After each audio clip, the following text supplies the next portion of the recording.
일광천년입니다. 우리는 태어나면서 가장 먼저 이름을 부여받습니다. 그런데 그 이름은 살아가는 동안 계속 불리우면서 또한 죽어서도 영원히 남습니다.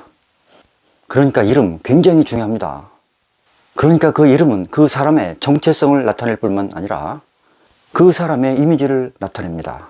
그러니까 누구 하면 떠오르는 그 무엇, 이름과 상이 서로 매치돼서 그 사람의 특성이 연상됩니다. 그러니까 이름은 곧 그 사람의 운명을 결정한다고 봐도 되겠습니다.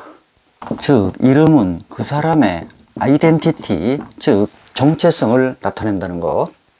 그런데 그 이름은 소리와 문자와 뜻으로 이루어집니다. 그러니까 홍길동, 개똥이 이렇게 부르는 소리, 그리고 그렇게 쓰는 문자, 그리고 이름이 함유하고 있는 고유한 뜻이 담겨 있습니다. 그런데 우리나라는 대부분 이름을 짓는 데 있어서 이 문자에 한자를 집어넣죠. 자, 여기서부터 성명학이 복잡해지기 시작합니다. 여기서 소리의 중요성, 그러니까 아무개 하고 부를 때 퍼져나가는 소리, 음파, 이러한 소리의 파장이 동식물들에게 영향을 미친다. 그러니까 식물이나 가축에게도 좋은 음악을 틀어주면 싱싱하게 자라고 성장 속도가 빨라진다고 합니다. 반면에 듣기 사나운 소음이라든지 나쁜 욕을 해댄다. 그러면 이성이 없는 그러한 동식물들에게도 성장이 뒤처지고 시들시들해진다고 합니다. 그러니까 이 소리 굉장히 중요합니다. 따라서 어떠한 발음의 이름을 짓느냐, 이거 중요하게 적용하겠죠. 또 문자, 특히 이 한자에는 고유한 영이 들어있다고 여겨져 왔습니다. 따라서 그 한자의 발음, 획수, 의미, 이런 것들을 고려해서 이름을 짓곤 합니다.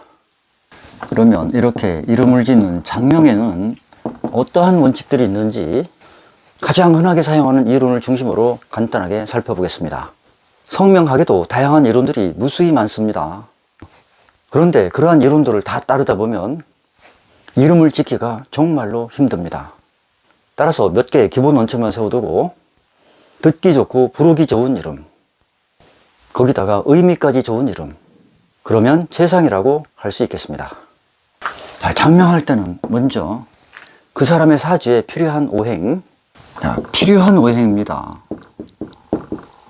때로는 이 필요한 오행이 그 사주에서 부족한 오행이 될 수도 있습니다. 그러나 이 필요한 오행과 부족한 오행은 다릅니다. 예를 들어서 미월에 태어난 사주 전체가 조열하다면 여기에 수기를 보충해 주는 것이 좋겠죠.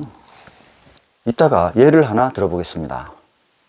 그 다음에는 발음 오행을 따르는 것입니다.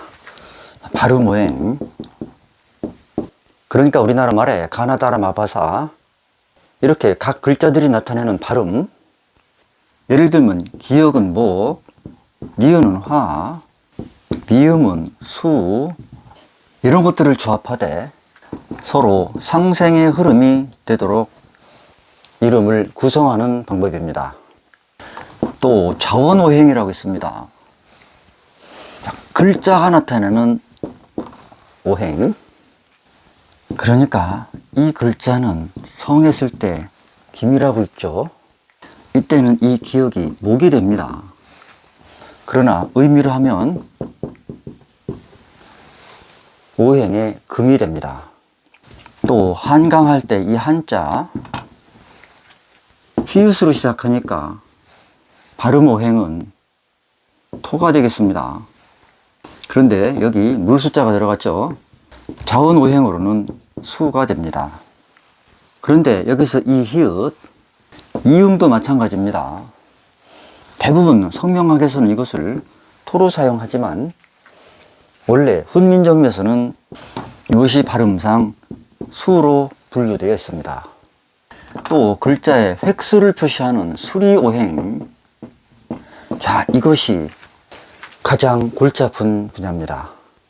그러니까 각 글자의 획수 하나하나에도 기운이 다르다고 보는 겁니다. 예를 들면 홍길동 하면, 자, 이것이 10획, 이것이 6획, 이것이 12획이 됩니다.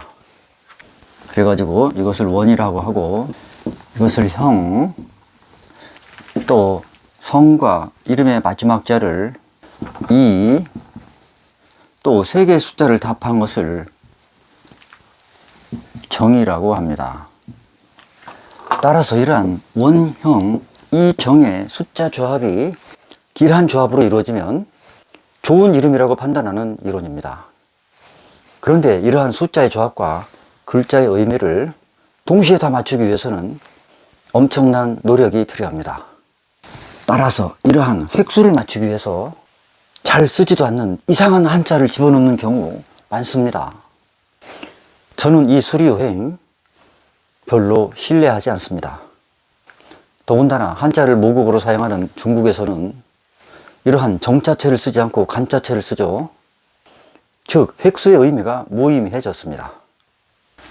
따라서 이것보다는 발음하기 좋고 정말로 사주에서 필요한 필요오행과 자원오행, 이런 것들을 기본적으로 갖춰준다면 장명하는 데 있어서 좋은 이름을 만들 수 있습니다.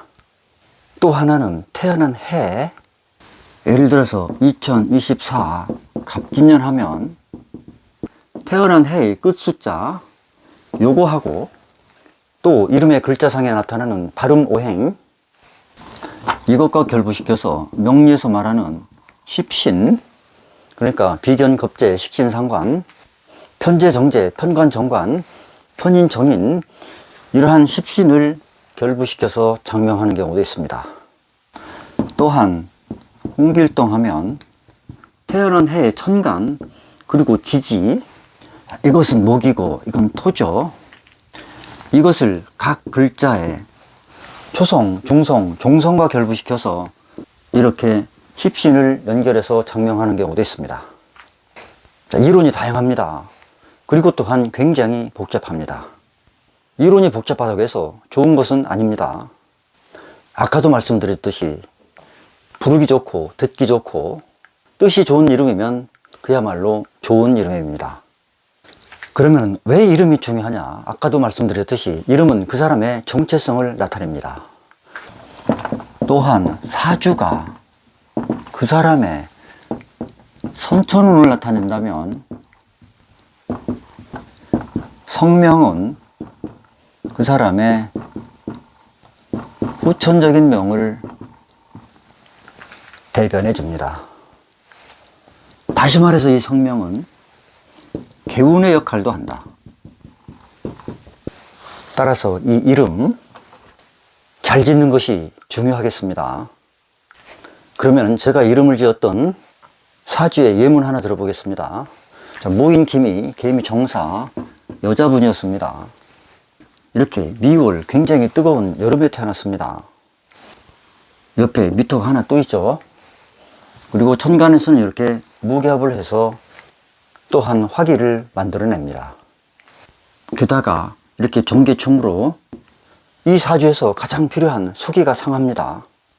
그러니까 이 인목이 살아가기가 힘들겠습니다. 자, 이 사주에 금이 없죠. 그런데 금보다도 더 필요한 것은 수가 되겠습니다. 그래서 수기를 상징하는 물하자, 즉 자원오행에서 수기를 집어넣습니다. 그리고 또 한자는 초성이 시옷으로 시작되는 글자를 집어넣어서 토생금, 이렇게 상생의 흐름으로 가도록 개명을 해줬습니다. 자, 이 사주 이민임자 신유 병신, 남자아이였습니다. 자, 이 사주는 토가 없습니다. 그런데 흰금이 자월에 태어났습니다. 여기서 이렇게 병신합을 해서 추가로 수기를 만들어냅니다. 이 사주 강력한 살기를 가진 신유가 임수에 부드럽게 풀어지기 위해서는 화, 그 중에서도 정화가 필요합니다. 따라서 글자에서 화를 상징하는 빛날 혁자, 이 자를 통해서 부족한 오행을 보충해 줬습니다. 요즘은 한자를 쓰지 않고 순수한 한글로만 이름 짓는 사람들이 많이 늘어나고 있습니다. 그러한 경우 한자의 획수를 무시하게 되는 거죠. 그러니까 또 어떤 사람들은 한글을 가지고 획수를 구분합니다. 예를 들어서 별이라고 하면 하나, 둘, 셋, 넷, 다섯, 여섯, 일곱, 여덟, 아홉, 열 이렇게 획수를 가지고 판단하는 경우도 있습니다.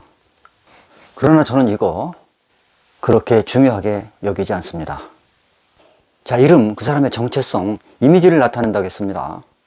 좋은 이미지의 이름, 부드러운 이름, 좋은 의미를 가진 이름. 따라서 이름을 잘 짓는 거 굉장히 중요합니다. 감사합니다.